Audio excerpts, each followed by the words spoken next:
Welcome दोस्तों, आज के इस लेक्चर में आपका स्वागत है। हमारा अभी चैप्टर नंबर 5 हमने कंप्लीट कर लिया है अप्लाइड मैथमेटिक्स का। अभी हम चैप्टर नंबर 6 शुरू करेंगे, एप्लीकेशन ऑफ डेफिनेट इंटीग्रल्स। तो बहुत ज़्यादा सिंपल चैप्टर है, ठीक है। ज़्यादा आपको इसमें डिफिकल्टी नहीं लगेगी, ठीक है। लेकिन आपको अच्छे से इसकी जो प्रॉपर्टीज है और जो कुछ डिफरेंट डिफरेंट टाइप के कर्व है उनको आपको पहले समझना होगा, ठीक है। आपने अगर वो समझ लिया तो आपको कोई भी प्रॉब्लम हार्ड नहीं लगेगा, ठीक है। तो चलिए बिना वक्त गवाए आज का लेक्चर शुरू करते हैं। अगर आप चैनल पर नए हैं तो चैनल को सब्सक्राइब कर दीजिए, ठीक है। तो चलिए स्टार्ट करते हैं। तो दोस्तों यहाँ पर देखिए, आपको एक यहाँ पर पीडीएफ दिख रही होगी, ठीक है। इसमें अलग अलग आपको कर्व दिख रहे हैं, देखिए पैराबोला, ठीक है, ये आपको दिख रहा है, ठीक है। यहाँ पर एक पैराबोला, इसकी कर्व दिखाई गई है। फिर सिमेट्रिकल अबाउट एक्स एक्सिस इस तरह से दिया हुआ है। फिर देखिए अलग अलग इक्वेशन इस तरह से डिफरेंट डिफरेंट टाइम की यहाँ पर 15 कर्व दी गई है, ठीक है। तो यहाँ पर देखिए मैं आपको बताता हूँ, ठीक है। ये देखिए अलग अलग कर्व है। तो ये जो अलग अलग कर्व है तो आपके बुक में भी आपको मिल जाएगी, निराली प्रकाश, अगर आपके पास बुक है तो। नहीं तो आप क्या कीजिए, मैं डिस्क्रिप्शन में लिंक दे दूंगा, ये पीडीएफ आपको वहां पर मिल जाएंगी, ठीक है। तो आप इसका अच्छे से स्टडी कर लेना, आपको एक बार में ही समझ में आ जाएगा कि किस तरह से कर्व है, ठीक है। अभी मैं इसको यहाँ पर एक्सप्लेन नहीं करता हूँ, हम एग्जाम्पल लेते हैं और एग्जाम्पल के साथ में भी मैं आपको स्टेप बाय स्टेप वो कर्व भी एक्सप्लेन करूंगा, ताकि आपको और अच्छे से क्लियर हो सके। क्योंकि मैं अगर पहले ही आपको ये कर्व बता दूंगा तो आपको उसमें कंफ्यूजन हो जाएगा, ठीक है। तो मैं जो जो एग्जांपल में जो जो कर्व यूज होगी वो कर्व मैं आपको बताऊंगा, और किस तरह से आपको समझना है कि कौन सी कर्व किस एग्जांपल के लिए सुटेबल है वो भी आपको मैं साथ में समझाते जाऊंगा, ठीक है। तो हम अभी एग्जांपल्स लेते हैं। एग्जांपल्स वही है जैसे हमने डेफिनेट इंटीग्रल्स में सॉल्व किए थे, ठीक है। वो उतना ज्यादा हार्ड नहीं है, सिर्फ आपको अच्छे से कर्व को समझ लेना है। तो चलिए स्टार्ट करते हैं। तो देखिए हमारा एग्जांपल नंबर यहाँ पर हमारा 1 दिया हुआ है। हमें find the area under the curve, area under the curve हमें फाइंड आउट करना है। और इक्वेशन दिया है कर्व का y equal to x square from x is equal to 0 to x is equal to 3। ये हमारी लिमिट्स होती है, ठीक है। x की वैल्यू 0 से लेकर x की वैल्यू 3 तक हमारा ये है कर्व, और ये विथ एक्स एक्सिस के साथ में इस तरह से पॉइंट है, x की वैल्यू 0 और x की वैल्यू 3। तो ये वैल्यू कब लेंगे, कहाँ से लेंगे, तो आपको आप जानते हैं, फिर भी मैं आपको बता देता हूँ। इस तरह से हमारे क्वाड्रेंट होते हैं। तो यहाँ पर हमारी x की वैल्यू प्लस होती है, ये 1 2 3 4 इस तरह से हमारा एक एक्स एक्सिस। यहाँ पर है -1 -2 -3। फिर यहाँ पर है y की वैल्यू 1 2 3, और यहाँ पर है माइनस वाई एक्सिस -1 -2 -3 -4, ठीक है। इस तरह से आपको ध्यान में रखना है, ठीक है, आपको पता है, ठीक है। तो चलिए अभी हम देखेंगे। अभी मैं आपको एक कर्व देखिए, यहाँ पर हमें दिया हुआ है find the area under the curve y equal to x square. तो हमारे पास y equal to x square की कर्व है। मैं आपको कर्व दिखाता हूँ, फिर आपको पता चल जाएगा कि हमें फाइंड आउट क्या करना है। तो चलिए यहाँ पर हमें जो गिवन दिया है वो गिवन लिख देंगे हम। यहाँ पर गिवन है हमारा कर्व दी हुई है हमें y equal to x square, ठीक है। और फिर हमारी लिमिट दी हुई है x is equal to 0 to x is equal to 3 with x axis, मतलब x एक्सिस के साथ में x का पहला पॉइंट आएगा 0 फिर 3। तो यहाँ पर देखिए अगर y equal to x square दिया है तो यहाँ पर अगर x का स्क्वायर रहेगा तो ये जो कर्व रहेगी हमारी, ये कर्व y एक्सिस को सिमेट्रिक रहेगी। अगर y का स्क्वायर होता तो ये x एक्सिस को सिमेट्रिक रहेगी। आपको ये चीज ध्यान में रखनी है, ठीक है। x का स्क्वायर होगा तो y एक्सिस को सिमेट्रिक, और y का स्क्वायर होगा तो x एक्सिस को सिमेट्रिक। इस तरह से आपको समझना है। फिर देखिए यहाँ पर मैं अभी एक कर्व कैसे ड्रॉ करेंगे। तो ये देखिए यहाँ पर एक y एक्सिस, ये हमारा है x एक्सिस, और ये x स्क्वायर है यहाँ पर। तो मतलब ये जो कर्व है हमारी, ये इस तरह से y एक्सिस को सिमेट्रिक रहेगी। देखिए यहाँ पर मैं ड्रॉ कर लेता हूँ, ठीक है। इस तरह की कर्व रहेगी, ठीक है। ये हमारा x एक्सिस है, x एक्सिस, ये हमारा है y एक्सिस, और ये कर्व होगी हमारी y equal to x square. तो हमें देखिए कौन सा एरिया फाइंड करना है, find the area under the curve. तो ये जो कर्व के अंदर जो एरिया है वो फाइंड आउट करना है। किस तरह से फाइंड आउट करेंगे, x इज इक्वल टू 0। तो x की वैल्यू हमें तो पता है ओरिजिन के पॉइंट होते हैं 0 0, तो x की वैल्यू यहाँ पर 0 होगी। फिर देखिए x इज इक्वल टू 3, तो यहाँ पर ये समझो 1 वैल्यू, यहाँ पर 2 आ जाएगा, तो यहाँ पर 3 आ जाएगा इस तरह से। तो यहाँ पर x is equal to 3 value हमें मिल जाएगी। तो यहाँ पर मैं अगर इस तरह से क्लोज कर दूंगा तो हमें ये एरिया फाइंड आउट करना है। देखिए यहाँ पर ये शेडेड रीजन दिख रहा है, अभी मैंने यहाँ पर ये डार्क कर दिया एरिया। इस एरिया को हमें फाइंड आउट करना है। x की वैल्यू 0 से लेकर 3 के बीच में जो कर्व के अंदर एरिया आ रहा है वो एरिया हमें फाइंड आउट करना है। तो किस तरह से फाइंड आउट करेंगे, तो देखिए यहाँ पर हमें इंटीग्रेशन लेना पड़ेगा। तो देखिए एरिया या हम इस तरह से लिख सकते हैं रिक्वायर्ड एरिया, मतलब जो एरिया हमें चाहिए वो area, required area is equal to integration of limit क्या हमारी x से 0 से लेकर 3 तक, तो ये 0 से लेकर 3 तक, फिर y और ये dx with respect to x, हम इसका इंटीग्रेशन लेंगे। ठीक है, जो y कर्व है इसका हम इंटीग्रेशन ले रहे हैं। ठीक है, इस तरह से आपको लिखना है। अभी देखिए यहाँ पर 0 to 3, तो y की वैल्यू क्या है हमारी x स्क्वायर है, तो यहाँ पर हो जाएगा x स्क्वायर और ये dx। ठीक है, सो ये एरिया इज इक्वल टू, देखिए यहाँ पर ये आ जाएगा हमारा, एरिया को मैं इस तरह से ये लिख देता हूँ। ठीक है, फिर यहाँ पर देखिए x स्क्वायर का इंटीग्रेशन आता है हमारा x क्यूब अपॉन 3, और यहाँ पर ये लिमिट से मैं साथ में पुट कर देता हूँ 0 से लेकर 3 तक।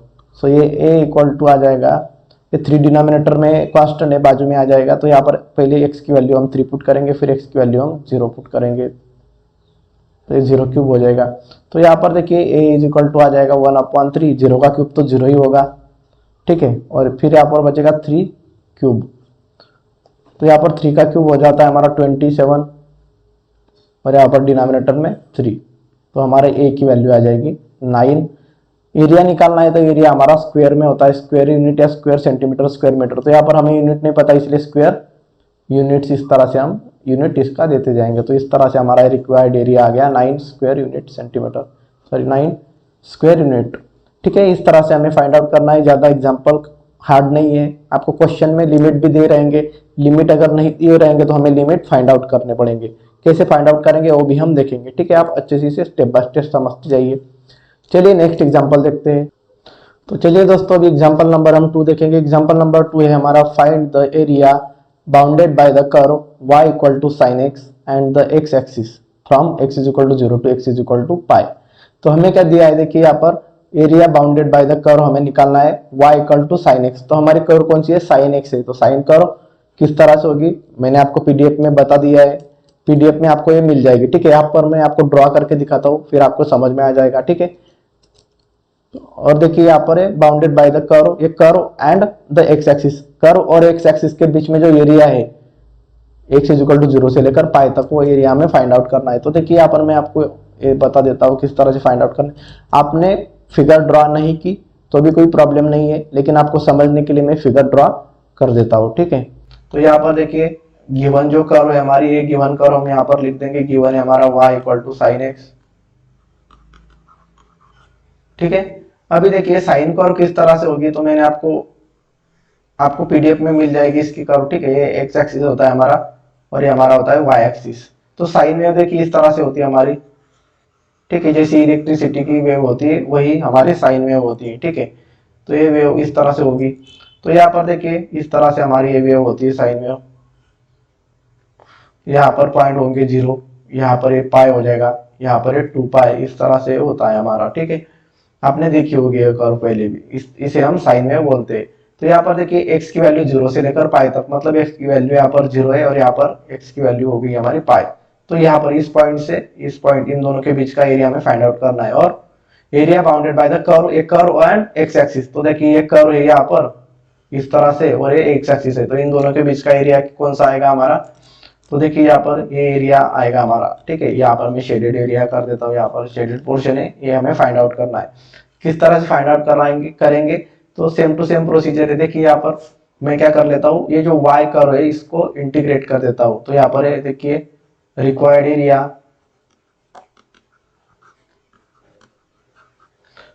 Area is equal to integration of limit, देखिए हमारी x इज इक्वल टू 0 से लेकर पाई तक, तो यहाँ पर 0 से लेकर पाई तक, फिर ये y हमारा कर्व कौन सी है, y का y है। ठीक है, तो y और यहाँ पर with respect to x differentiate करेंगे क्योंकि यहाँ पर वेरिएबल हमारा x है। ठीक है, और हमारे लिमिट भी x की दी है, तो हमें जो लिमिट रहेगी जिस वेरिएबल की वही वेरिएबल से हमें इसको डिफरेंशिएट करना पड़ेगा। ठीक है, तो यहाँ पर देखिए फिर यहाँ पर ए रिक्वायर्ड एरिया मतलब हमारा ये लिख देंगे हम यहाँ पर 0 टू पाई, y की वैल्यू हमारी है साइन x और ये dx हो जाएगा। सो ये is equal to 0 to pi. तो यहाँ पर देखिए इंटीग्रेशन ऑफ साइन x होता है हमारा माइनस कॉस x और यहाँ पर साथ में मैं लिमिट लिख देता हूँ 0 टू पाई। तो ये हो जाएगा a equal to, minus sign बाहर निकाल लेंगे, यहाँ पर बचेगा cos x, तो cos की वैल्यू पहले हम अपर लिमिट पुट करेंगे पाई, फिर पुट करेंगे cos की वैल्यू 0, ठीक है। फिर ये a is equal to minus in bracket cos pi की वैल्यू होती है -1 और cos 0 की वैल्यू होती है 1, तो यहाँ पर ये 1 आ जाएगा। तो -1 -1 -2 और -2 से माइनस साइन को मल्टीप्लाई करेंगे तो ये +2 आ जाएगा। तो यहाँ पर ए की वैल्यू 2 और यहाँ पर हम लिख देंगे स्क्वायर यूनिट्स। इस तरह से हमारा जो एरिया है कर्व के अंदर और एक्स एक्सिस के बीच में एरिया हमें फाइंड आउट कर लिया हमने, ठीक है। आपने एग्जांपल में एक फिगर ड्रॉ नहीं की, फिर भी आपको आंसर मिलेगा, ठीक है। ये चीज आपको ध्यान में रखनी। चलिए नेक्स्ट एग्जांपल देखते हैं। अभी हम इंपॉर्टेंट एग्जांपल ले रहे हैं, ठीक है। तो बाकी के जो एग्जांपल होंगे आप इसी तरह से सॉल्व कर सकते हैं। तो अभी हम एग्जांपल नंबर 5 देखेंगे। देखिए एग्जांपल नंबर 5 हमें क्या दिया हुआ है, find the area enclose by y equal to 2x plus x square above the x axis. तो ये कर्व जो है हमारी कैसी है, above the x axis and x is equal to 1 और 3। तो यहाँ पर लिमिट दी है x की वैल्यू 1 से लेकर 3 तक, ठीक है। तो ये देखिए यहाँ पर हमें फिगर बिना फिगर ड्रॉ किए भी हमें इसे सॉल्व कर सकते हैं। तो देखिए यहाँ पर हम क्या कर देंगे, जो गिवन है उसे हम लिख देंगे। पहले गिवन है हमारा curve y equal to 2x plus x square. तो अभी यहाँ पर देखिए हमें एरिया निकालना है, तो मैं यहाँ पर लिख देता हूँ रिक्वायर्ड एरिया, ठीक है। इसे थोड़ा ठीक से लिख दूंगा मैं।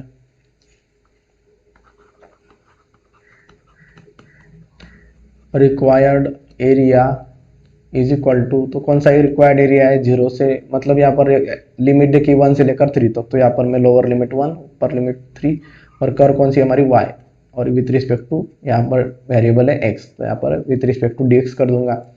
यहाँ पर हम इसे सॉल्व करेंगे तो ये एरिया होता है हमारा a, y का y की वैल्यू हम पुट करते हैं कि 1 से लेकर 3 तक, ये इंटीग्रेशन, और ये 2x प्लस एक्स स्क्वेयर यहाँ पर वैल्यू, तो ये 2x प्लस एक्स स्क्वेयर और ये with respect to x dx।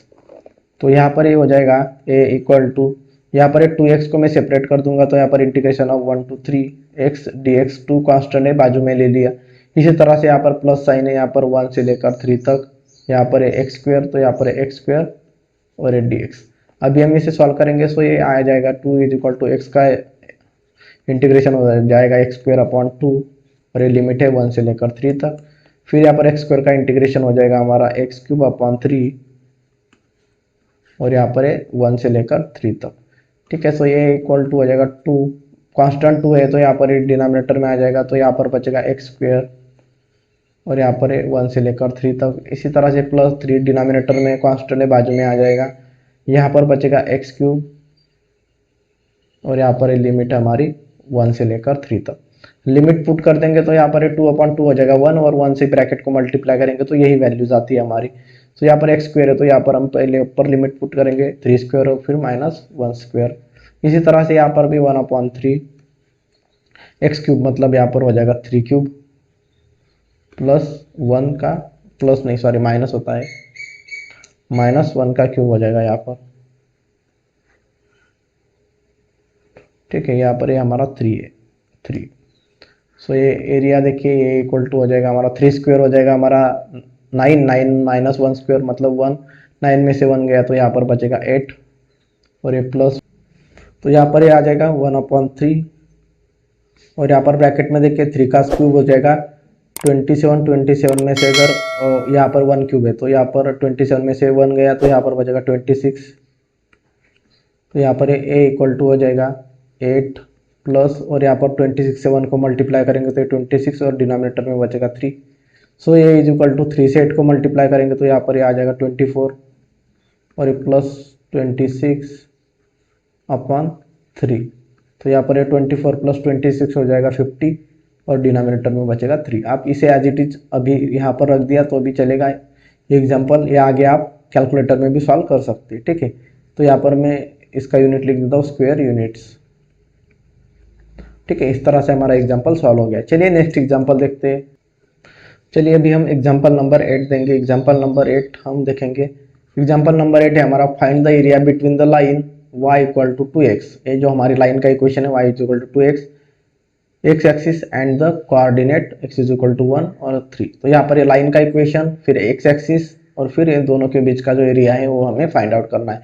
आप चाहे तो फिगर ड्रॉ कर सकते हैं लाइन की, फिगर अगर आप ड्रा करेंगे तो इस तरह से फिगर आ जाएगी, y is equal to 2x, मतलब इस तरह से आ जाएगा। फिर x की वैल्यू 1 यहाँ पर आ जाएगी, समझो यहाँ पर x की वैल्यू 1 है हमारी, और फिर x की वैल्यू यहाँ पर हमारी 3 है, तो यहाँ पर x इज इक्वल टू 3। तो यहाँ पर ये देखिए कर्व, फिर x एक्सिस और ये दोनों पॉइंट के बीच का एरिया, हमें एरिया फाइंड आउट करना है, ठीक है।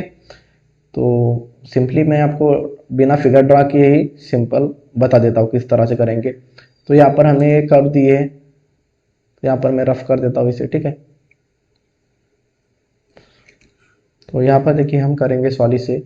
तो यहाँ पर हम एरिया निकालना हमें, फाइंड द एरिया। तो यहाँ पर हम लिखेंगे रिक्वायर, कर्व का इक्वेशन लिख देंगे गिवन में, पहले गिवन लिख देंगे, ठीक है। सो y इक्वल टू 2x हो जाएगा। सो अभी हम रिक्वायर्ड एरिया फाइंड आउट करेंगे, तो required area is equal to हो जाएगा हमारा इंटीग्रेशन ऑफ लिमिट से हमारे x की 1 से लेकर 3 तक, फिर y और ये विथ रिस्पेक्ट टू x, क्योंकि यहाँ पर x के लिमिट्स थे तो विथ रिस्पेक्ट टू x ही हमें डिफ्रेंशिएट करना पड़ेगा। सो एरिया हमारा हो जाएगा a equal to integration of 1 से लेकर 3 तक, y की वैल्यू हमें पता है कि हमारी y की वैल्यू हमारी है 2x और ये dx। सो ये a इक्वल टू, तो यहाँ पर ये 2 कांस्टेंट है, बाजू में निकल जाएगा, तो यहाँ पर 1 से लेकर 3 तक इंटीग्रेशन dx, ये हो जाएगा a इक्वल टू 2x का इंटीग्रेशन होता है x स्क्वायर अपॉन 2, और यहाँ पर ये लिमिट पुट करेंगे 1 से लेकर 3 तक। सो ये इक्वल टू हो जाएगा 2, डिनोमिनेटर में 3 है, यहाँ पर 2, यहाँ पर ये x स्क्वायर है और यहाँ पर लिमिट है 1 से लेकर 3 तक। a इक्वल टू 2 अपॉन 2 हो जाएगा 1, तो 1 से ब्रैकेट को मल्टीप्लाई करेंगे तो यही वैल्यू आएगी, तो x स्क्वायर है, तो यहाँ पर हम पुट कर देंगे अपर लिमिट 3 स्क्वायर और यहाँ पर है लोअर लिमिट 1 स्क्वायर। तो यहाँ पर a इज इक्वल टू हो जाएगा 3 का स्क्वायर हो जाएगा हमारा 9 हो जाएगा, और यहाँ पर 1 का स्क्वायर 1, सो 9 माइनस 1 8, तो यहाँ पर 8 स्क्वायर यूनिट्स। तो ये हमारा ये रिक्वायर्ड एरिया हमें मिल जाएगा 8 स्क्वायर यूनिट, ठीक है। चलिए नेक्स्ट एग्जांपल देखते हैं। चलिए दोस्तों अभी हम एग्जांपल नंबर 10 देखेंगे। एग्जांपल नंबर 10 इंपॉर्टेंट है, देखिए थोड़ा अलग टाइप का एग्जांपल है, ठीक है। तो ठीक से आपको इसे देख लेना है, ठीक है। तो देखिए हमारा find by the integration the area of the ellipse 4x square plus 9y square is equal to 36। तो यहाँ पर देखिए हमें इस तरह से कोई इक्वेशन नहीं दिया है y इक्वल टू, पहले जो हमने एग्जांपल सॉल्व किए तो इस तरह से हमें एग्जांपल दिए थे y is equal to x square या y इक्वल टू 2x, इस तरह से अगर एग्जांपल रहेंगे और लिमिट्स दिए रहेंगे तो हम डायरेक्ट इंटीग्रेशन फाइंड आउट कर सकते हैं। लेकिन हमारे पास यहाँ पर कोई लिमिट्स नहीं दिए, हमें सिर्फ यहाँ पर ये बताया कि इलिप्स, तो एरिया ऑफ द इलिप्स। तो इलिप्स मतलब क्या कि इलिप्स का इक्वेशन होता है हमारा, देखिए यहाँ पर पहले मैं गिवन लिख देता हूँ, क्या है हमारा गिवन। सो गिवन है हमारा 4x square plus 9y square is equal to 36 से हमें गिवन है। तो एक चीज आपको मैं यहाँ पर बता देता हूँ कि लिमिट्स हमें नहीं दी, लेकिन हमें लिमिट्स का कर्व हमें पता है, ठीक है। आपको बता दिया है, पीडीएफ में मैंने इलिप्स आपको मिल जाएगा, ठीक है, डिस्क्रिप्शन में लिंक है, आप बाद में देख लेना। यहाँ पर मैं आपको ड्रॉ करके बताता हूँ कि क्या होता है इलिप्स। तो देखिए यहाँ पर इलिप्स का इक्वेशन होता है इस तरह से हमारा x square upon a plus y square upon b is equal to, sorry x square upon a square y square upon b square, इस तरह से हमारा इक्वेशन होता है, ठीक है। तो आपको मैं यहाँ पर एक चीज बता देता हूँ कि हम क्या करेंगे, जो इलिप्स का इक्वेशन है इसे हम इस तरह के फॉर्म में कन्वर्ट करेंगे, ठीक है। तो हमें क्या मिल जाएगा, देखिए यहाँ पर, तो हमें इसे कन्वर्ट करने के बाद क्या मिल जाएगा कि लिमिट्स मिल जाएगी। किस तरह से लिमिट्स मिल जाएगी मैं आपको बताता हूँ, ठीक है। तो पहले मैं इस तरह के फॉर्म में इसे कन्वर्ट कर लेता हूँ, ठीक है। कन्वर्ट करने के बाद हमें लिमिट्स मिल जाएगी। तो यहाँ पर मैं देखिए ड्रॉ कर लेता हूँ इलिप्स किस तरह से होता है। यहाँ पर ये एक्स एक्सिस होता है हमारा, ये वाई एक्सिस होता है, और इलिप्स इस तरह से हमारा ये होता है, ठीक है। तो ये एक्स और वाई एक्सिस दोनों के लिए सिमेट्रिक होता है। तो यहाँ पर देखिए इलिप्स का ये जो ए डिस्टेंस है ये हमारा इस तरह से एक्स अपॉन ए है, तो यहाँ पर ये डिस्टेंस हो जाएगा टोटल ए डिस्टेंस होता है हमारा यहाँ से यहाँ तक। और यहाँ पर ऊपर देखिए यहाँ पर यहाँ से यहाँ तक जो डिस्टेंस रहेगा वाई एक्सिस को, देखिए यहाँ पर यहाँ से लेकर यहाँ तक वो डिस्टेंस होता है हमारा बी, ठीक है। तो हम क्या करेंगे, इसे इस तरह के फॉर्म में कन्वर्ट कर देंगे इस इक्वेशन को, ताकि हमें ए और बी की वैल्यू मिल जाएगी। तो हम इसके लिमिट्स भी अच्छे से ध्यान में रख सकते हैं और ले सकते हैं। और हमें पता है कि ओरिजिन के लिमिट यहाँ पर होते हैं 0 0, ठीक है। तो या तो हम इस इक्वेशन को एक्स के फॉर्म में कन्वर्ट करेंगे या वाई के फॉर्म में बाद में, ठीक है। पहले तो मैं इसे इस तरह के स्टैंडर्ड फॉर्म में कन्वर्ट कर लेता हूँ। तो किस तरह से कन्वर्ट करेंगे, तो यहाँ पर देखिए इक्वल साइन के बाद में हमें 1 चाहिए, तो यहाँ पर 36 है, तो मैं क्या करता हूँ 36 को डिवाइड कर लेता हूँ दोनों साइड से 36 से, ठीक है। तो डिवाइडिंग बाय 36 कर देता हूँ मैं, डिवाइडिंग बाय 36। तो यहाँ पर हो जाएगा 4x स्क्वायर अपॉन 36 प्लस 9y square upon 36 is equal to 36 upon 36। तो 36 से मैंने हर एक टर्म को डिवाइड कर लिया। अभी यहाँ पर देखिए 4 1 जा 4, 4 9 जा 36, 9 1 जा 9, 9 4 जा 36, इस तरह से। तो 1 मल्टीप्लाई बाय एक्स स्क्वायर, यहाँ पर एक्स स्क्वायर डिनोमिनेटर में बचा है 9, तो यहाँ पर ए स्क्वायर, तो 9 को मैं इस तरह से लिख सकता हूँ 3 और इसका स्क्वायर मतलब 9 होता है। और यहाँ पर 1 मल्टीप्लाई बाय वाई स्क्वायर बचेगा, और यहाँ पर डिनोमिनेटर में 4, 4 को मैं इस तरह से लिख सकता हूँ 2 स्क्वायर। क्यों लिखा मैंने इस तरह से, क्योंकि देखिए यहाँ पर ए स्क्वायर और बी स्क्वायर, तो स्क्वायर के फॉर्म में इसलिए यहाँ पर, और यहाँ पर 36 अपॉन 36 बचेगा 1। तो देखिए यहाँ पर इस तरह से हमारा स्टैंडर्ड फॉर्म में आ गया। तो अभी हमें इससे लिमिट पता चल जाएगी कैसे, तो यहाँ पर देखिए देयरफॉर ए की वैल्यू एक्स अपॉन ए, तो ए की वैल्यू क्या आ जाएगी हमारी, यहाँ पर देखिए एक्स का डिनोमिनेटर है 3 स्क्वायर मतलब 3, और y की वैल्यू आ जाएगी हमारी 2 स्क्वायर, y का डिनोमिनेटर, तो यहाँ पर ये 2 आ जाएगा, ठीक है। तो मतलब यहाँ पर यहाँ से यहाँ तक जो डिस्टेंस है एक्स एक्सिस पर ये 3 है, और यहाँ पर ये b की वैल्यू जो है हमारी 2 है, ठीक है, यहाँ से यहाँ तक, ठीक है। तो अभी देखिए लिमिट्स किस तरह से यूज करेंगे, तो अभी हम जो ये इक्वेशन है इसे हम या तो x के फॉर्म में कन्वर्ट करेंगे या y के फॉर्म में कन्वर्ट करेंगे, ठीक है। तो यहाँ पर मैं देखिए यहाँ पर इक्वेशन हमें दिया हुआ है, इससे हम इसे कन्वर्ट करेंगे। चाहे तो मैं इसे इक्वेशन 1 ले लेता हूँ, और यहाँ पर इक्वेशन 1 से हम लिखेंगे, यहाँ पर फ्रॉम इक्वेशन 1 को हम या तो x के फॉर्म में कन्वर्ट करेंगे या y के। तो मैं यहाँ पर देखिए मैं y के फॉर्म में कन्वर्ट करता हूँ। तो यहाँ पर हमें इक्वेशन 1 दिया है 4x स्क्वायर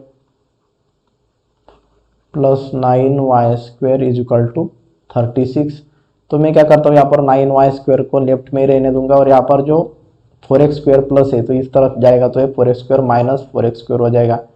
फिर यहाँ पर देखिए y स्क्वायर, तो यहाँ पर 9 से दोनों को टर्म को डिवाइड करेगा ये 9, तो यहाँ पर मैं मल्टीप्लाई में 9 था तो यहाँ पर डिनोमिनेटर में आ जाएगा, तो इस तरह से 1/9 लिख दूंगा, और ये ब्रैकेट में लिख देता हूँ मैं 36 माइनस 4x स्क्वायर, ये डिवाइड में आ गया, ठीक है। अभी हमें स्क्वायर नहीं चाहिए तो स्क्वायर रूट ले लेंगे, तो यहाँ पर 1/9 का स्क्वायर रूट हो जाएगा 3, और यहाँ पर ये टर्म का स्क्वायर रूट हो जाएगा, यहाँ पर अंडर रूट में लिख देता हूँ इसे 36 माइनस 4x स्क्वायर। तो ये आ गया हमारा y के फॉर्म में इक्वेशन, ठीक है। तो यहाँ पर देखिए हम इसका दोनों साइड से इंटीग्रेशन देंगे, तो यहाँ पर मैं लिख देता हूँ इंटीग्रेटिंग, इस तरह से आपको x के फॉर्म में या y के फॉर्म में इंटीग्रेशन को कन्वर्ट कर लेना है। तो इंटीग्रेटिंग बोथ साइड्स, तो यहाँ पर देखिए इंटीग्रेट करेंगे तो इस तरह से हमारा यहाँ आ जाएगा, ठीक है। यहाँ पर मैं लाइन खींच देता हूँ, 1 मिनट, ठीक है।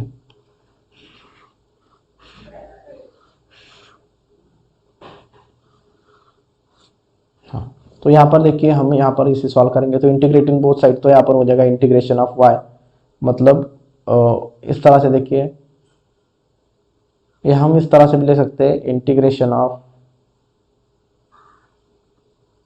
रिक्वायर्ड एरिया, ठीक है। रिक्वायर्ड एरिया हमें निकालना है, तो रिक्वायर्ड एरिया क्या आ जाएगा हमारा a इक्वल टू, तो इक्वेशन हमारा y है, तो ये integration of y dx with respect to x करेंगे, क्योंकि यहाँ पर वेरिएबल देखिए x है हमारा, और हमारे पास लिमिट अभी हमें x वेरिएबल है, तो लिमिट भी हमें x की ही लेनी पड़ेगी। तो किस तरह से फाइंड आउट करेंगे कि x की लिमिट क्या है, तो यहाँ पर देखिए मैंने आपको बताया था कि x का डिनोमिनेटर है 3 स्क्वायर, तो यहाँ पर a की वैल्यू है 3। तो देखिए ये कर्व जो है एक्स एक्सिस पर यहाँ पर ये पॉइंट है 0 और यहाँ से 3, तो 0 से लेकर 3 तक एक्स एक्सिस की हमारी लिमिट है, तो यहाँ पर मैं 0 से लेकर 3 तक इस तरह से कन्वर्ट करूंगा, ठीक है। लिख दूंगा यहाँ पर लिमिट्स, तो यहाँ पर ये इक्वल टू हो जाएगा इंटीग्रेशन ऑफ 0 to 3। अभी y की जो वैल्यू है हमारी ये पुट कर देंगे हम यहाँ पर, तो ये वैल्यू हमारी 1/3 ब्रैकेट में पुट कर देता हूँ 1/3 under root 36 minus 4x square, ठीक है। इस तरह से वैल्यू आ जाएगी हमारी, और ये dx यहाँ पर। तो चलिए यहाँ पर देखिए आगे क्या हो जाएगा फिर, a इक्वल टू ये 1/3 यहाँ पर डिनोमिनेटर में इस तरह से 1/3 कांस्टेंट बाजू में आ जाएगा, और यहाँ पर 0 से 3 तक ये लिमिट्स आ जाएगी। तो यहाँ पर 36 दिख रहा है, 4 दिख रहा है, तो यहाँ पर मैं दोनों टर्म में से 4 अगर कांस्टेंट निकालूंगा तो ये स्क्वायर रूट के बाहर आ जाएगा, तो ये 2 हो जाएगा। सो दोनों में से 4 मैंने बाहर निकाल लिया तो स्क्वायर रूट के बाहर 2 आ गया है। 2 यहाँ पर मैं न्यूमरेटर में लिख दिया। तो यहाँ पर 4 से डिवाइड करेंगे तो यहाँ पर हो जाएगा 9, और यहाँ पर 4 से डिवाइड करेंगे तो एक स्क्वायर बचेगा, क्योंकि हमने 4 यहाँ पर कॉमन ले लिया, तो यहाँ पर 2 हो गया, और यहाँ पर बचेगा dx।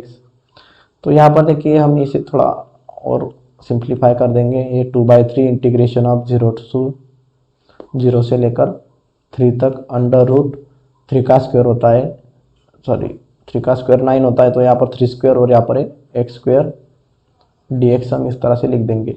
ठीक है, तो अभी देखिए हम इसे सॉल्व करेंगे। तो ये देखिए ये थोड़ा इस तरफ शिफ्ट करता हूँ मैं, तो हमारा ये जो इंटीग्रेशन है इस तरह के फॉर्म में आ जाएगा। ठीक है, कौन से फॉर्म में? Integration of under root a square minus x square dx। ये फार्मूला हम यहाँ पर यूज़ करने वाले, क्योंकि ये देखिए under root a square minus x square के फॉर्म में आ गया। तो किस तरह से आ जाएगा? तो यहाँ पर लिख देता हूँ मैं, a इक्वल टू हो जाएगा 2/3, और इसका फार्मूला देखिए हो जाएगा x/a।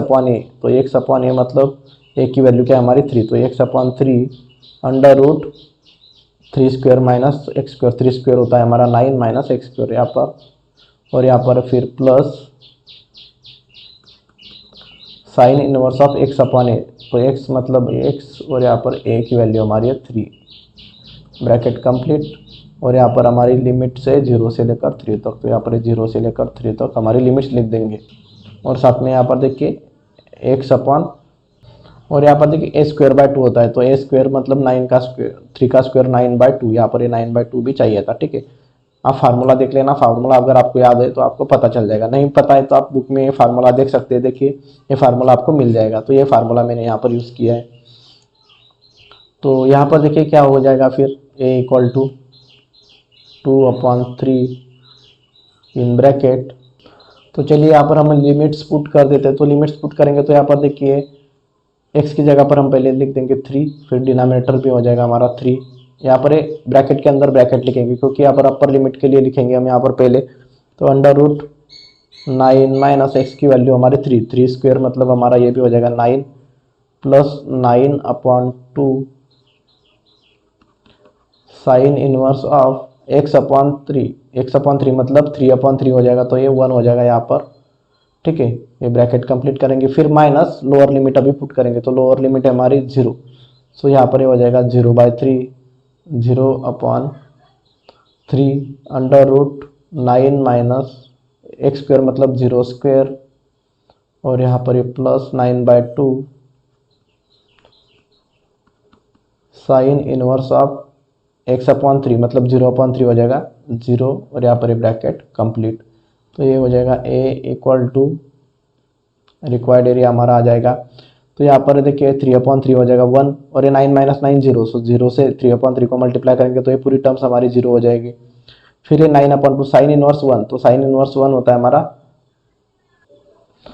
9, साइन इनवर्स 1 हो जाएगा हमारा π/2। तो यहाँ पर 9/2 मल्टीप्लाई बाय π/2, तो यहाँ पर 2/3 तो बाहर ही है। ठीक है, इसे हम बाहर ही लिख देंगे ये वाली टर्म, और ब्रैकेट में क्या बचेगा 9/2 मल्टीप्लाई बाय साइन इनवर्स 1 की वैल्यू π/2, तो यहाँ पर 9/2 मल्टीप्लाई बाय π/2, फिर माइनस ये 0/3 0, सो ये पूरी टर्म हो जाएगी 0 से मल्टीप्लाई करें 0, साइन इनवर्स 0 की वैल्यू भी 0, तो ये 0 माइनस 0, यहाँ पर 0 ही बचेगी। ठीक है, तो ये न्यूमरेटर देखिए यहाँ पर a इक्वल टू हो जाएगा 2/3 9 मल्टीप्लाई बाय पाई 9 पाई, ये मल्टीप्लाई में। ठीक है, और ये 2 मल्टीप्लाई बाय 2 हो जाएगा 4, सो ये 2 1 जा 2, 2 2 जा 4, ये 3 1 जा 3, और ये 3 3 जा 9, तो ऊपर बच गया 3 पाई अपॉन और डिनोमिनेटर में 2, सो ये वैल्यू आ जाएगी 3 पाई अपॉन 2 स्क्वायर यूनिट्स। ठीक है, तो इस तरह से हमारा फाइनल आंसर आ जाएगा। ठीक है, चलिए नेक्स्ट एग्जांपल देखते हैं। और एक चीज़ आपको यहाँ पर ध्यान में रखने की, देखिए हमें फाइंड आउट करने के लिए क्या बोला है, find by the integration area of the ellipse. तो एरिया ऑफ इलिप्स निकालना है। तो हमने जो एरिया निकाला अभी, ये एरिया हमारा सिर्फ ये एक ही रीजन का मिला है। तो हमें ऐसे कितने रीजन है, वो 1 2 3 और 4, टोटल रीजन 4 है। तो हमें इसे 4 से मल्टीप्लाई करना पड़ेगा, तब हमें टोटल इलिप्स का एरिया मिल जाएगा। तो टोटल एरिया यहाँ पर हम लिख देंगे टोटल एरिया, ठीक है। ये चीज़ भी आपको ध्यान में रखनी है। टोटल एरिया क्या हो जाएगा, 3π/4 को 2 से मल्टीप्लाई 4 से मल्टीप्लाई करेंगे, 3π/2 को मल्टीप्लाई/4 करेंगे, तो यहाँ पर 2 1 ज़ा 2, 2 2 ज़ा 4, तो ये 2 मल्टीप्लाई 3π 6π। सो ये हमारा टोटल एरिया आ जाएगा 6π स्क्वायर यूनिट्स, ठीक है। इस तरह से आपको फाइंड आउट करना है। इलिप्स जब रहेगा तो आपको जो एरिया आएगा आपका उससे 4 से मल्टीप्लाई करना है। क्यों? क्योंकि यहाँ पर 1 2 3 4 टोटल 3 रीजन है, 4 रीजन है, और यहाँ पर हम एक ही एरिया का हमें एरिया मिल जाएगा, ठीक है। इसलिए हम 4 से मल्टीप्लाई करते हैं। तो चलिए नेक्स्ट एग्जाम्पल देखते हैं। तो दोस्तों आज के इस लेक्चर में हम यहीं पर रुक जाते हैं, ठीक है। ज़्यादा एग्जाम्पल नहीं लेंगे ताकि आपको कन्फ्यूजन हो जाएगा नहीं तो, ठीक है। बाकी के एग्जाम्पल हम कल के लेक्चर में देखेंगे। तो अच्छे से स्टडी कीजिए, तब तक टेक केयर, बाय बाय।